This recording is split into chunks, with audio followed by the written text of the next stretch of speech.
Welcome to Season 3 of the Knack for Business podcast. Over 300 episodes strong, we're here to ignite your entrepreneurial spirit with fresh insights, networking gems, and creative strategies that elevate your game. Are you ready to discover what your Knack for Business truly is?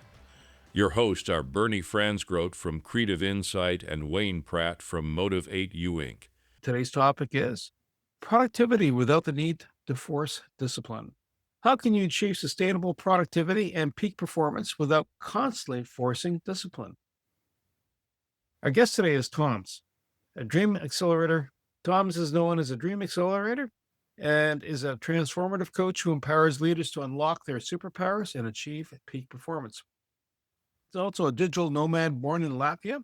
Toms brings a rich and diverse background to his work, holding a master's degree in electronics and experience as a freelance web developer, yoga teacher, and hostel manager. Drawing from his expertise in life coaching, hypnotherapy, tarot cards, Toms has developed his own unique system called tarot coaching, which combines these methods to deliver rapid, transformative results. His holistic approach incorporates tools like gene keys and human design to help clients reach their goals.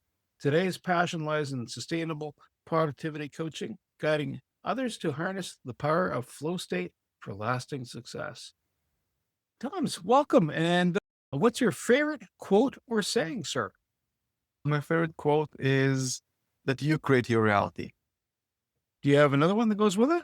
And another one that comes with it is to know and not to do is not to know.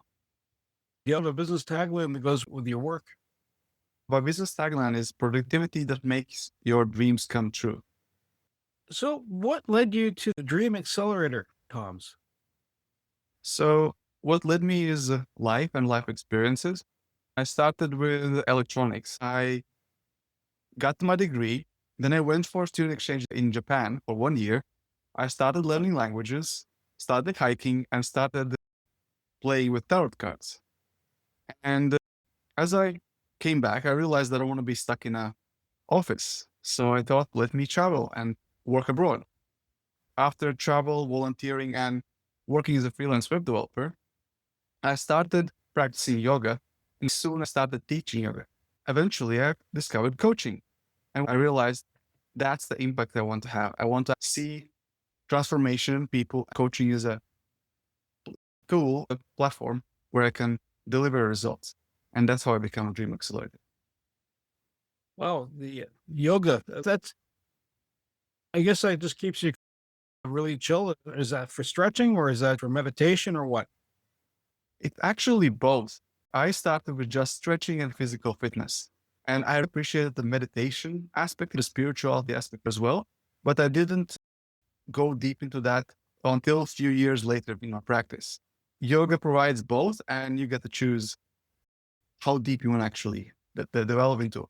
Getting chill or stretch, because both are connected.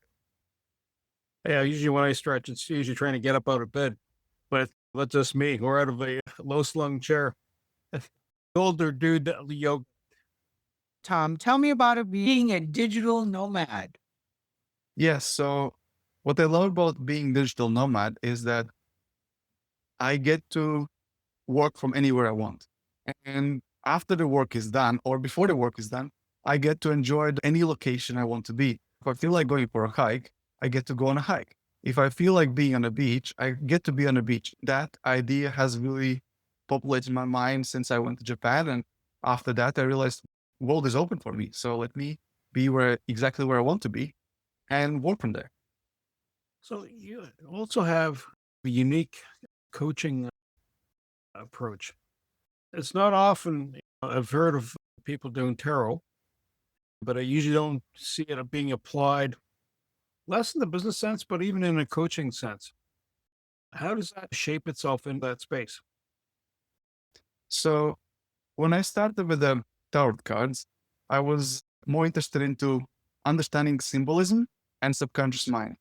And I came from a background where I was aware that symbolism is used in marketing and sales. All commercials use symbolism to sell emotions to us.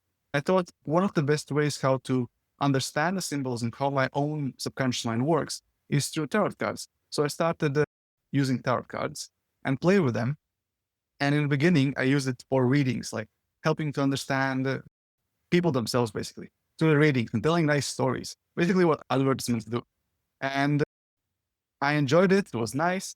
And at the point where I discovered coaching, I realized I can tell these stories, but my success is dependent on how good a storyteller I am. If I tell a good story to my client with tarot cards, they may go and do something about it, their situation, and improve their life.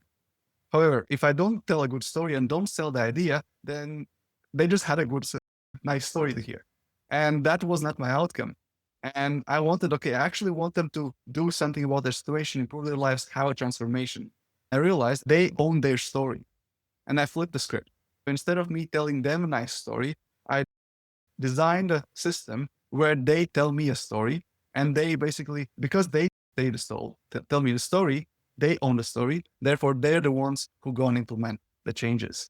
So basically, I combine the best of both worlds: tarot cards where access the subconscious mind through symbolism, and coaching where people take actions to change their reality. You find that there's a set of clients this works well with? It works with people who are stuck and that need some kind of guidance or reassurance that direction where they're going is the right direction. Toms, one thing that I find interesting is your story is almost the antithesis of the industry where it talks about discipline. You actually don't believe forcing discipline is the answer. Tell me more. Yes, so discipline is nice and needed. However, forcing it is not sustainable, because what happens if you force yourself in the wrong direction? You exhaust lots of energy and usually come to burnout or something like that. At the worst case, you waste lots of time, lots of energy, and don't get any results. What I love more is going with the flow. The flow takes me like wind takes me. It means that I put myself in a resourceful state in direction where I want to go, following the heart and intuition. If I follow my heart and intuition in direction of my goals, then I don't need to really force anything. I naturally get to do what needs to be done. I believe in consulting my subconscious and my heart so that I get to do what I truly want to do. If I want to have money, I need to make sales. If I need to make sales, I need to make sales calls. There might be some limiting beliefs that prevent me from doing these sales calls proficiently. And that might lead me to conclusion that I don't like it or I'm not good at it. I could force myself on calls and eventually learn that they're not as scary and I'm not as bad and learn from experience. Or I could go through the journey, understand why I feel like these things are happening, understand that I actually want to be on a sales call, and then I don't need to force myself. So either will work, but one is a bit easier. You have a very holistic view to the whole process. So there's a balance between the person and their personal life and their work life. If you happen to be, say, working in a factory, you're making widgets, you're repeating the same task over and over again, it's fairly mundane. There's no higher brain function other than don't put your hand in the way of the moving parts. When you come home, then play sports, soccer, football, or a European audience. Is that a balance? Or when you're talking about work-life balance, are you talking about the person that is in management or a solopreneur where you're doing everything, you're manufacturing the product, but you also have to think about marketing and sales, etc., and then balance that with life? Does it fit all those pieces when you do that holistic approach? How I like to see the work-life balance is that everything is life. All the work, all the life is life. On the top level, we have two resources. We have time and energy. And we have limited time to dedicate towards work, business, creating widgets, or being with family, with children, whatever the situation. We have limited time. So we get to choose how we distribute. For most of us, we also have limited energy resources throughout the day. If we choose to drain our energy, whether it's because we believe the work we do is boring, let's say, being in factory and doing repetitive tasks, and that seems to be draining, therefore, there seems not to be balance, I would say that the work doesn't have to be draining. It's just a matter of perspective. You can enjoy the process, get in flow, and do the work because you know it pays your bills. And then after the work, you get to enjoy your life. So in a holistic approach, it's more about, okay, have these resources, time and energy. How do you want to manage them? How do you want to deal with them? And it's okay to put lots of energy in business if that's your priority. You can, let's say, sacrifice family for a limited period of time, or not. It's a personal, basically, it's a personal preference. So and you have to be happy about it. You made a choice.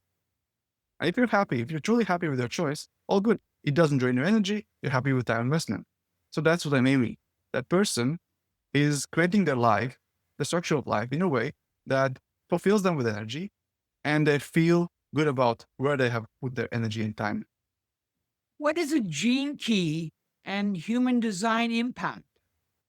Gene keys and human design, for those who don't know, those are systems like astrology. They're based on astrology and other systems. And basically, I tend to see them as personality tests. This test or any other personality test out there. So that's how I see them. And they are a system which gives you a checklist of things that are likely to work for you and things that are unlikely to work for you. And using these systems, it basically allows you to create a life that's uniquely adaptable to your gifts. For example, gene keys, one of the keys is radiance key. This key tells one thing you can pay attention to be at a good health and radiative. For me specifically, that's movement. So if I know that I have too much stress coming in my life and I see my health going down, maybe some flu coming up or anything along those lines, I know the one thing that works for me the best is increased movement. So I can reassess my last few weeks and days and see, have I moved enough? And I would probably see that I haven't. And then I can say, okay, increase the movement, which reduces the stress. And then I can stress movement balance or stress inflow and stress outflow balance. And by the end of it, I say, oh, okay, this is the strategy I can use so I can keep myself healthy. And for each person, that key would say something else. So there's 64 keys. So there's 64 variations of what's the one thing to keep an eye out for great health. And similarly, for human design, also have very many ways of how to describe it, but essentially it allows you to manage your energy in a way that's makes sense for a person to understand. Okay, you need to do this because of this story. So basically it gives you an explanation why you work the way you work. I'm very interested, and there's been books written about it. I'm very interested in your take on the flow state. Yes. So how I like to describe flow state, because many people haven't heard about it. However, everyone has experienced it. And how I describe it is when you have a really amazing conversation with someone and time seems to fly, you forget about all the other things around you, that's flow state. Or maybe you're watching a movie and you're so into the movie that you just forget about everything. That's flow state. And you can experience flow state in any activity whatsoever if you choose to. It could be in a factory, it could be marketing, writing emails, doing taxes, whatever the task, it is possible to get into the flow, have this similar feeling. There's a structure for it, and there's a system called to get in there, but essentially it is possible. And the idea that it may not be possible for me or may not be possible for this specific task is the biggest challenge of actually getting into the flow state. So that's why I'm starting with, it is possible for you specifically, and it can be possible in any action. However, it's not always productive to engage in every single action, if that makes sense. So why wouldn't it be possible, productive to engage in every single action? It's because sometimes there are limiting beliefs that require lots of work to get rid of for you to get in a flow state. So sometimes it's easier to automate, delegate, or eliminate the tasks from your list so you don't even do the things that don't need to be done. And why would you try to train yourself to doing a task that doesn't need to be doing in the first place? And for everything that has to be done, I recommend going to the flow state. Train yourself to be able to be in a flow, because this is something you need to do. If you don't need to do, you need to do and want to do. That's an important part. You need to be wanting to do the thing as well. Because if you don't want to do the thing, it's hard to convince yourself to go into a flow and enjoy the task. It reminds me of every time I've been told to exercise. Is hypnotherapy part of the flow state, or is that where you just induce a flow state, or are you just shifting the person's perspective? Hypnotherapy is a tool, and the tool can allow you to access any state. So through hypnotherapy, you can be trained to access any state, including flow state. So it can be a nice way how to train yourself, remove limitations, and basically give you a permission to enjoy your exercises. Thank you. I appreciate that. If I only knew it was that simple. It can be, if done professionally, and if you really buy into a story through the session of hypnotherapy, it can be that simple. What are the myths of the productivity? What are the myths that you think are keeping the small business owner back? One of the myth is that what I mentioned is that flow state is not available for me. And because the flow state is not available, I need to struggle and push the work. And basically, I need to go through this struggle here. And another thing is that keeps productivity away is just being stuck. And when a person is stuck or stressed, then they try to convince themselves that things that are good for them are not good for them. Taking a break. Usually, if it's a creative task to be done, you cannot think it through and trying to push through it. You need to actually allow yourself to be relaxed. So basically, the myth is that this is not available for me, this will not work, and taking a break is unproductive. So these are the most common myths. Integrating this into a normal routine. So I'm a solopreneur, I run a retail shop, mom and pop level. How do I integrate the enjoyment and the fulfillment, and then at the same time meet my operational obligations? Or even better yet, because some things never run true to plan, plans of mice and men, you get a curveball every once in a while. How do you keep it balanced? That's unfortunate, but maybe there's I believe there's an old adage about the farmer and the horse, where the horse runs off and someone comes up and says, "Oh, poor you," and the guy goes, "Yeah, maybe," and then the story builds from there, right? There's like several layers of where it seems like an unfortunate event, but it was timely, so because it allowed something else to happen or not happen. How do you get a person to get into that headspace where they're going, you know what, I'm enjoying this, I'm fulfilled. There are challenges, which usually cause us to have doubt on occasion. How do you bring that into place? The first things to address in any situation is person has to be in good health. Because if you're not in a good health, you don't have energy and you don't have capacity to enjoy anything. So first, you need to be checked, like a checkbox. Is your health in good shape? Is your health and energy levels at the place where you actually are physically able to enjoy any task? And if not, why not? And then if not, then it needs to be addressed.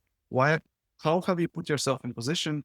Basically, reverse engineer how you have designed and created your life where you don't have health, where you don't have energy, and where you don't feel fulfilled. And from that place, we can basically flip the script and say, okay, if this is a strategy how you got yourself in a current position, let's do opposite. Let's basically let's get rid of whatever is not working and do something else. And usually looking from eagle's eye perspective, like me as a coach, it's very easy to see which is the better direction, because yes, I'm taking up one wall out of the 4. So there's 3 directions left to go. If let's say you're in a box, square.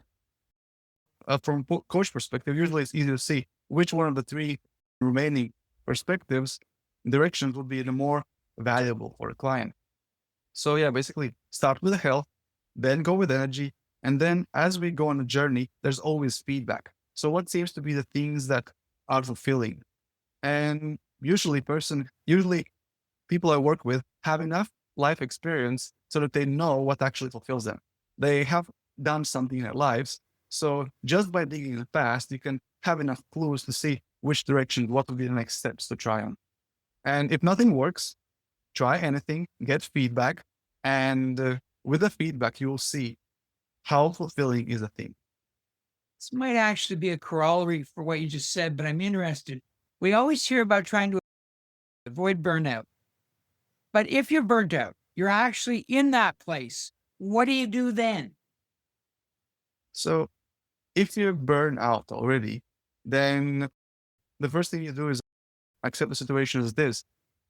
The most difficult and most unproductive thing to do at that stage is try to deny it or try to even guilt and shame yourself for getting in there, because that adds a layer on top and drains energy. So the sooner you're able to accept the current situation, your capacity and ability to do stuff or inability to do stuff, the faster you can recover. And usually my experience is that people get into a burnout by not following their heart and intuition and doing the things they didn't need to do in the first place. So the sooner a person allows themselves to do the thing they actually want to do and enjoy what they do, the burnout withers away.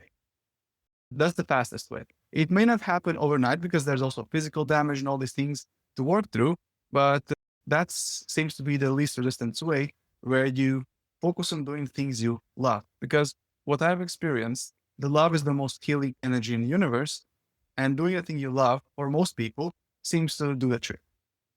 When a client comes on knocking, first off, when does a client know they should reach out to you? What are the symptoms they're experiencing? What are the aha moments or the epiphany that they typically come across to realize, because all they're doing is reacting, right, to circumstance. I guess reaching out to you is the proactive side, but what are the cues for them to go, "I'm gonna get a hold of Tom's"? The first one is they're stuck in somewhere and not sure how to unstuck in themselves. They try things and they either not working or they're not working as fast as they want. So they're having either plateaued or the progress is not getting results they want. Okay. And since I'm not getting what I want, I'm trying things and they seem not to be working. Let me see if there's someone else that can help me. And then they come to me and then we work together to realize what can be done. The person, if they start paying attention to this, obviously it's on a light switch. It's quite literally, you tell someone turn on the lights, it's like on goes the switch. But with the human beings, the switch is part of the journey, but there's more and more steps to it. How do you get a person to start forming a new habit? Because the habits approach, is there something that they should do daily that keeps them tuned in and aligned? So to form any habit, there's many nice tips and tricks about forming habits. And the one that I like the most is heart-centered approach. And one habit that anyone can do right now, practically throughout the day, is asking yourself, what do I want? And the more you ask yourself, what do I want? You will start programming your mind and brain into focusing on what you want instead of what you don't want. And the clearer the picture will become of what is it that you truly want. And as you have a clear picture of what truly you want, you have this path towards your desires, your dreams, your ambitions, and the habits that need to be done. And the more you focus on what needs to be done, easier it is for you to take that step. And again, let's say you want to implement more exercise or more stretching in your daily routines. How do you help yourself to do it from a flow-based way? You asked, why do I want to do that? What do I want? I want health. Like, it's not exercise you want. You probably want health, or for me to be flexibility or strength or ability to climb a mountain any time of the day. So that's my vision for myself. I wake up, and if I haven't, so if someone comes up to me and says, Toms, let's go on a hike, I said, let go. I'm ready.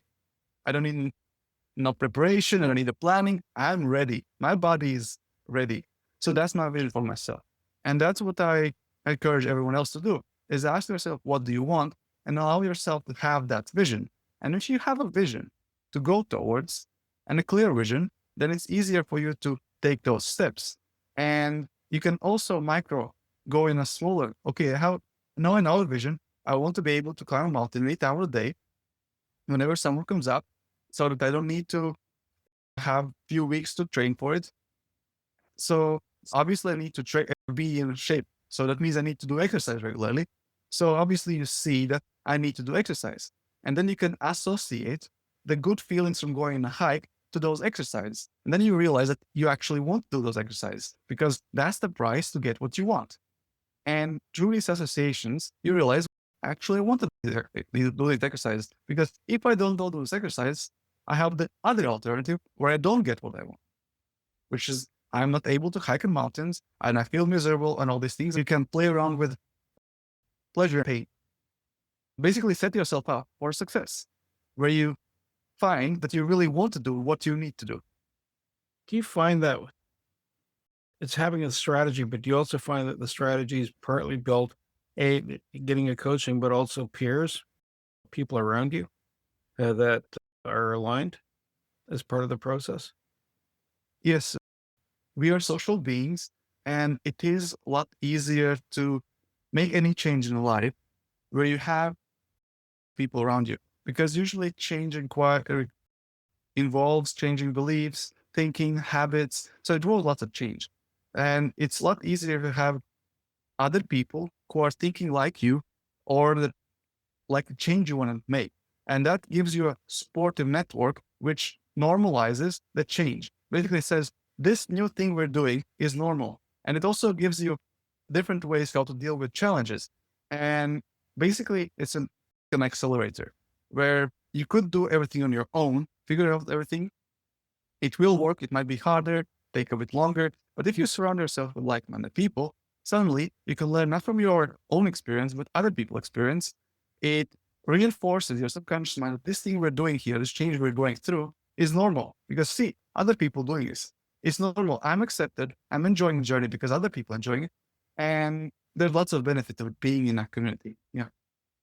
I'm assuming from what you've said and what you haven't said, that diet plays a big role in productivity. Could you unpack that in your opinion? The diet is a very interesting topic. And I have my own diet. I eat a vegan diet, and I don't necessarily advocate everyone to go for a vegan diet. Why? Because how I see the diet, just a fuel. I can put a good quality fuel, bad quality fuel, and any food and any substance I consume for me is amplifier of emotion. Basically, it gives me certain feeling, certain sensation, and by choosing foods, I can choose how do I want to feel throughout the day. So there are certain foods that will make me activated, certain foods that will make me drowsy, and I get to choose which foods I put in my system. If I have experience that there are certain foods that make me feel exhausted after eating them or eating too much of them, then obviously I don't want to do that if I want to be productive that day. However, I might want to enjoy them once in a while. So if I see food and diet as means to cultivate energy, then it's very important. However, there is no one diet fits all, because sometimes my beliefs override the actual food through placebo or nocebo effect. Because if I have a strong belief that meat is, let's say, bad for me, if I have a strong belief that meat is bad for me, and that means that if I try to eat it, then I induce lots of stress in my system, because there's this part of me which is stressed every time I eat meat, or other way around. If I choose to be a vegan and there's subconscious belief which says I need meat, then there's a problem, because body's in the stress. I'm not getting what I need. And therefore, lots of energy over time gets lost in this worry and fear. So there's stress in the body. And this is leakage. And how I like to explain energy drains is when you have a paper cup and the cup is full with water, is when you put the holes in there, you have water leaking. And the more holes you put, the more and the more water and faster it drains. And same goes with diet. You have to pick a diet which leads you in the direction you want to go, which means taking into account all the beliefs, your lifestyle, your goals, your environment. So all these things have to be taken into account, and then picking the high leverage things, because you can go very minute, but it sometimes doesn't make sense. So you want to be sure that you take the high leverage things, the most impactful things, and then see what role the diet plays actually in there. And sometimes it's very simple. Eat this, avoid that and that, and everything else doesn't matter. It reminds me of why sometimes when I eat pasta with high carbs, why I like going for a nap thereafter. It's a great sleeping medication, not necessarily good for weight loss, though. Yeah. Just saying. Yeah. The sustainability is a kind of a key thing. And sustainability is not so much about the ecology, but it's about us being able to do what we want to do on a regular basis, come adversity or good fortune. What does it mean to be sustainable, to be productive? What do you define that as? Is it like everything is going 100% of the time? You got the game plan figured out. You're able, it's almost like you're skiing down a hill. You don't know if there's a bear halfway down the pipe, or all of a sudden, or there's a tree that wasn't there earlier. And ta-da, you're now faced with a choice. Is that being sustainable when the high stress, high shift? Or do you put yourself in a situation, or do you just allow for compensation for things that force change? So for me, sustainability is, will I be able to get what I want long term in 10, 20, 30, 100 years? So if I zoom out on my life, so how do I see myself at 120 years old? So how do I see myself? Do I see myself being in good health, fit, lots of energy, still doing the things I want to do?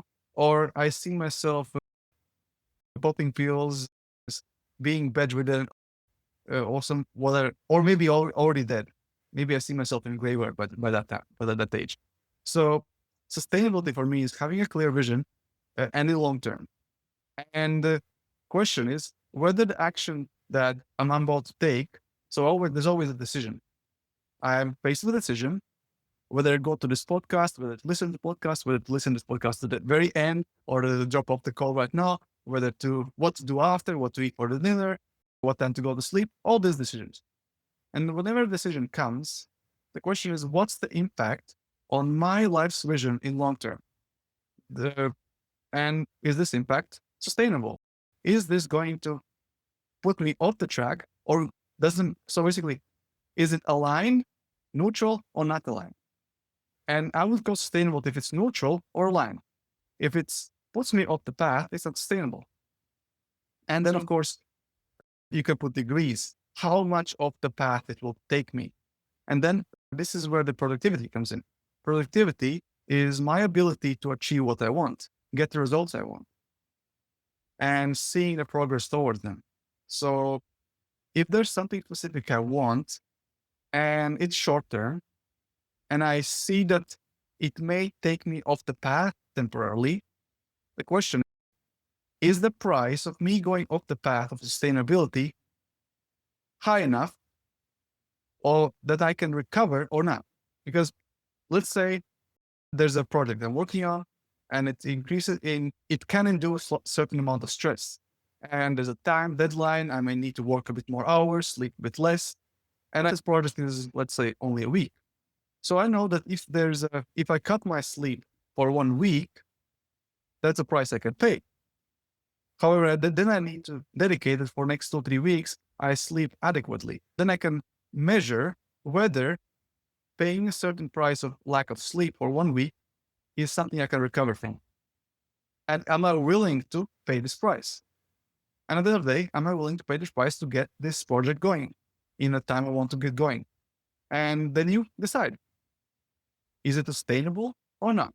Because if I know I'm young and I'm in good health and I can recover fast, maybe it's a good trade-off. Or maybe if I know that I'm already a bit sick, already been working hard for a few months already, and then I realize I'm not in a position to make this trade-off anymore, because then recovery would be 3-4 months and I'm missing out on many other stuff. As I mentioned before, that example, when I'm already in a burnout, I cannot make trade-offs anymore. Like train is gone. It's not sustainable to put myself in enforcing situations. I have to look for other solutions that are actually sustainable. Because when I already burn out, if I try to force and push myself, I don't put myself off for 1 week. I put myself probably for half a year or something like that. So sustainability productivity is realizing what do I want and seeing being in a big picture. And can I recover? And what's the price of recovery? And then going with it. So if you were distilling down what you've told us into 1 or 2 points for the average entrepreneur, what would they be? So the first one, I would say, everyone, ask, what do you want? And then listen to your heart. So keep asking yourself, what do you want? That will keep you aligned with your heart, follow your intuition, and then listen to it.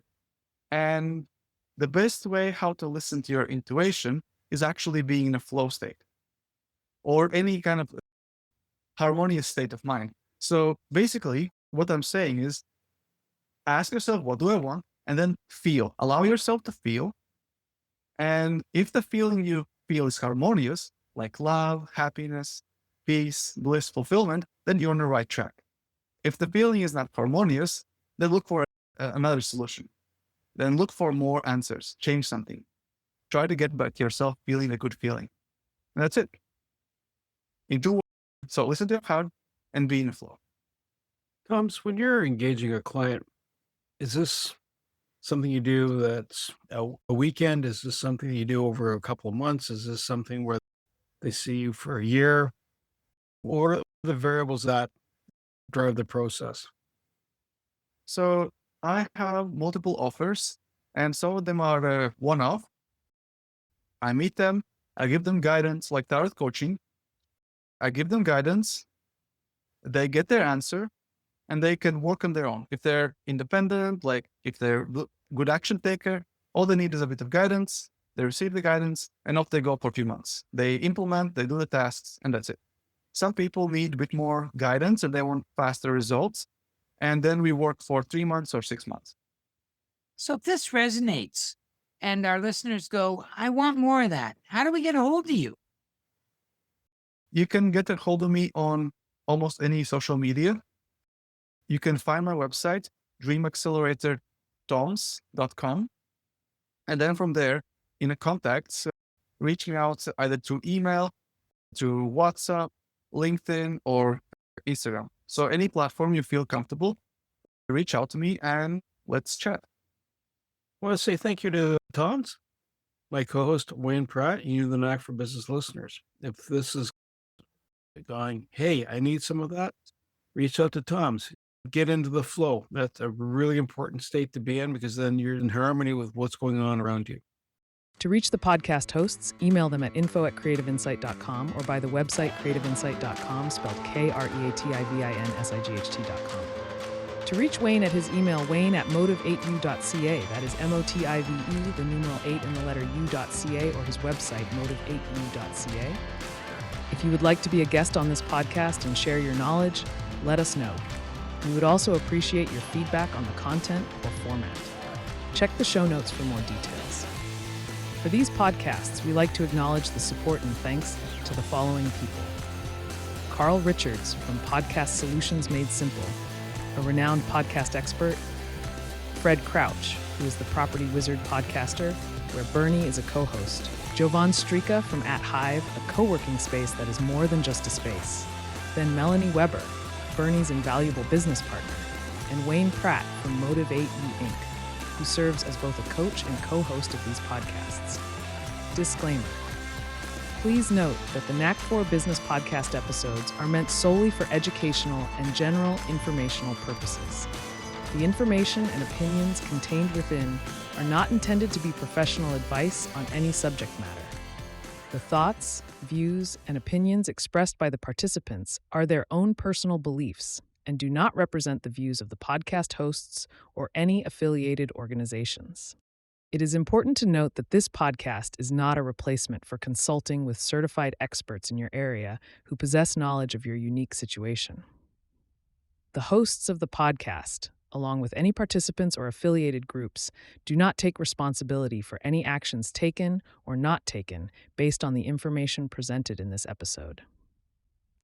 It is highly recommended that individuals seek guidance from their own personal advisors in fields such as accounting, law, or other pertinent areas prior to undertaking any actions or making decisions that may impact their financial, legal, or other aspects of life.